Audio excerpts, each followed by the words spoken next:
دیکھو یہ ہم نماز پڑھتے ہیں، کچھ نمازیں ایسی ہیں جو ہم اور آپ اپنی اپنی پڑھتے ہیں، سنت نفل، لیکن کچھ نماز ایسی ہے کہ اس میں امامت ہوتی ہے، اس کے لیے مسجد بنی ہے، اس کے لیے اذان ہے، اس کے لیے اقامت ہے، اس کے آداب ہے، اس کا طریقہ کار ہے. اور یہ امامت کا عمل یہ انبیاء و مرسلین کا عمل ہے. قرآن کریم میں اللہ فرماتے ہیں وَجَعَلْنَاهُمْ أَئِمَّةً يَهْدُونَ بِأَمْرِنَا، تمام پیغمبر اور مرسلین ہمارے امام تھے اور وہ دین کا کام کرتے تھے. دین کے کام کی بنیاد جو ہے وہ امامت ہے. ہر کام دین کا یہاں سے ہو سکتا ہے. وہ نئے وزیر اعظم کو پتا ہوتا تو وہ پہلے امامت سیکھ لیتا تھا اور پھر وہ نیا پاکستان بناتا تو اس کو یہ ڈانسر وانسر نہ ملتے جو آج اس کو رسوا کر رہے ہیں برسر عام.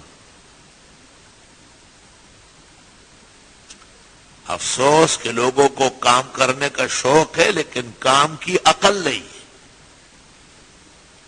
ترسم نہ رسی بکا بے عرابی کی رہ کے تو می روی بترکستان. ایک شاعر کہتا ہے کہ دیکھو آپ کہتے تو ہے کہ میں کعبہ شریف جا رہا ہوں مگر یہ راستہ ترکستان کا ہے، عربستان کا نہیں ہے. راستہ بھی صحیح اختیار کر لیں. یہ کوئی مشکل کام ہے کہ اس کے لوگ اس کو سمجھائے کہ نبی صلی اللہ علیہ وسلم وہ کچھ اور اڑتو پڑتو کر لیتا ہے. نبی صلی اللہ علیہ وآلہ وسلم ایاک نعبد و ایاک نستعین، اس کو قرآن شریف میں دکھا ہے کہ اس طرح ہے. کوئی بری بات تو نہیں ہے. جتنے بھی آدمی بڑا ہو اس قدر ہی اس محتاج اصلاح ہے.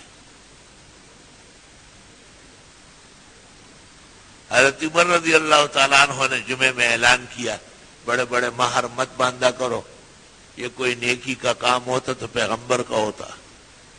پیغمبر کی بیوی اور بیٹی کے تو مختصر سے مہر ہے. اب میں چاہتا ہوں کہ ایک قانون بناؤں کہ مختصر مہر پر لوگ نکاح کریں. ایک خاتون جو خواتین کی جگہوں میں کئی دور بیٹھی تھی وہاں سے کھڑی ہو گئی، واہ عمرہ حرام سے رہو. کون ہوتا ہے تو قانون بنانے والا؟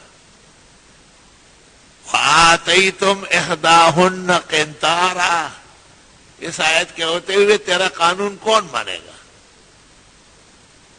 جس میں اللہ فرماتے ہیں کہ ایک عورت کو اگر توفیق ہے تو مہر کی جگہ سونے کا ڈھیر دے سکتے ہو.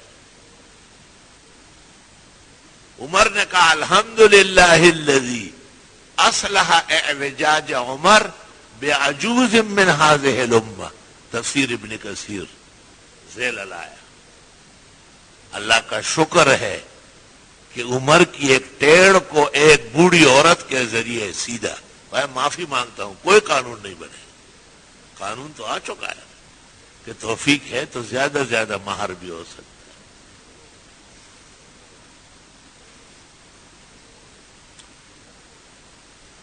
اب اس ضمن میں ایک بات کرتا ہوں، ذرا غور سے سنو.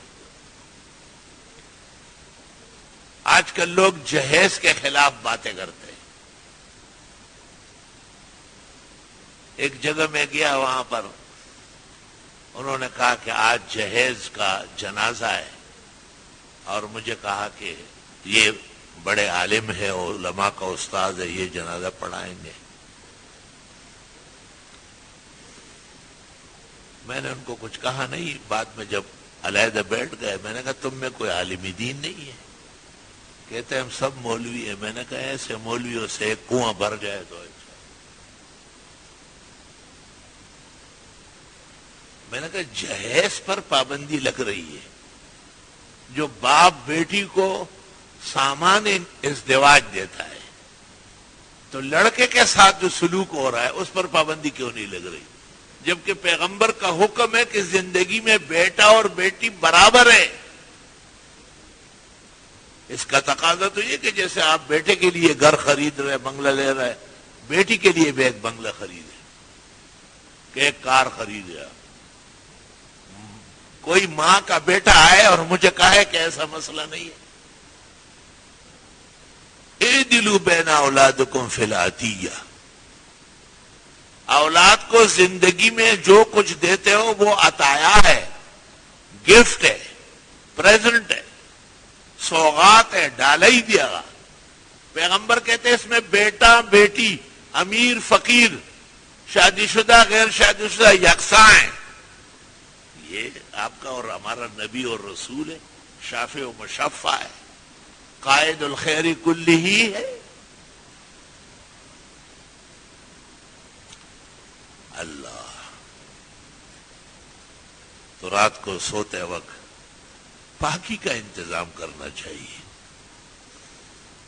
اس لیے کہ جب رات کو آدمی سوتا ہے تو سنت دعا یہ ہے کہ بسمک اموت و احیا، خدایا تیرا نام لے کے میں سو رہا ہوں.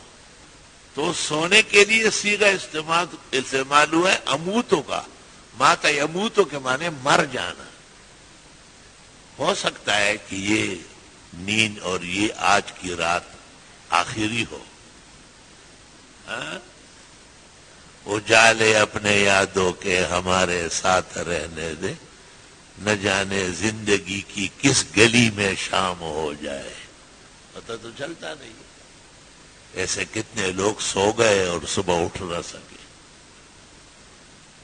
اس لیے سچے پیغمبر نے سچی امت کو سچی رہنمائی دی کہ رات کو سوتے وقت دعا مانگو کہ یا اللہ تیرا نام لے کے میں دوبارہ اٹھوں گا. اس کو بھی حیات کہا ہے، بسمک اموت و احیا. ابھی تو تیرا نام لے کے سو رہا ہوں جیسے مر رہا ہوں، اور اس نیند کے بعد جب میں اٹھوں گا جیسے مرنے کے بعد کوئی اٹھ رہا ہے. لا الہ الا اللہ. یا رب صلی وسلم علیہ. تو دعائیں بہت زیادہ مانگنا چاہیے. دعا مستقل عمل ہے. یہ بھی ہے کہ ہم قرآن شریف کی تلاوت کے بعد مانگتے ہیں، ہم درس کے بعد مانگتے ہیں، ہم خیر خیرات کرنے کے بعد دعا مانگتے ہیں، ہم فقراء اور مساکین کا تعاون و مدد کرنے کے بعد بھی ان سے بھی کہتے ہیں اور خود بھی دعا مانگتے ہیں کہ یا اللہ ہماری زندگی پرسکون ہو، عزت و عصمت سے ہو، اور آنے والی زندگی بھی راحت اور نجات، عافیت و خیر سگالی کی ہو. لیکن اس طرح بھی ہے کہ آدمی صرف نہا دھو کے صاف پاک کپڑے پہنے اور صاف ستھرا مصلی بچھائے، قبلہ رخ ہو کے اور دعائیں مانگنا شروع کر، اللہم اللہم یا اللہ یا اللہ یا اللہ. سبحان اللہ. بعض مسائل ملک میں ایسے آتے کہ میں جب ترمذی شریف یا بخاری شریف کے درس میں جاتا ہوں تو طالب علموں سے کہتا ہوں کہ یہ دعا پہلے ہی ابھی کر لو، ایسا نہ ہو کہ 1 گھنٹے بعد کچھ اور ہو جائے. اب کے ذرا ملنا ہو تو خوب سے لپٹنا، شاید کہ پھر ملے ہو یہ ذوق نظر نہ ہو. اللہ تعالیٰ نے ہمیشہ بہترین نتائج اور عمدہ ثمرات و طیبات نصیب فرمائے.